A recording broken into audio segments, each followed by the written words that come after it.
So meron tayong pitch bike clutch spring at saka clutch lining dito mga boss ng Raider Carb. So bali ngayong araw mga boss is magpalit tayo ng clutch lining at saka clutch spring sa Raider Carb. So ito yung Raider Carb mga boss. So sa tropa natin to mga boss. So shoutout nga pala sa owner mga boss, peace. So siyempre mga boss amo. So ang magkaiba nga pala dito sa pitch bike na clutch spring at saka lining. So tingnan natin. So itong sa spring tayo mga boss ha. So medyo malaki lang to mga boss. Medyo marami nga lang yung kuko. Gago! So ito yung stock.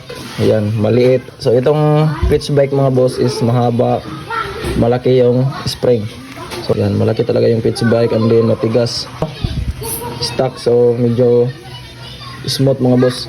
So sa lining tayo mga boss. So itong lining ng pitch bike stock. Itong lining yung stock mga boss amo. So ayan. So same lang naman sila ng kapal.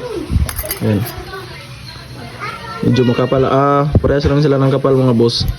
Pero mas solid talaga to. Mabigat to ng konti kumpara dito. Merong langis to kaya mabigat ng konti. Pero mas mabigat din to mga boss. Pitch bike eh. Ayan. Siyempre kakabitan din natin to dito mga boss. So, sa pagkabit ng Raider Carb mga boss is napaka basic lang. Ito yung napaka basic mga boss para sa akin. Kasi rekta salpak na pagtanggal natin dito sa ano nya. Ito. Pagtanggal natin dito, tanggal kaagad tong lining tsaka itong spring. So napaka-basic lang talaga ikabit mga boss. Pero take note lang talaga mga boss kung paano natin tinanggal.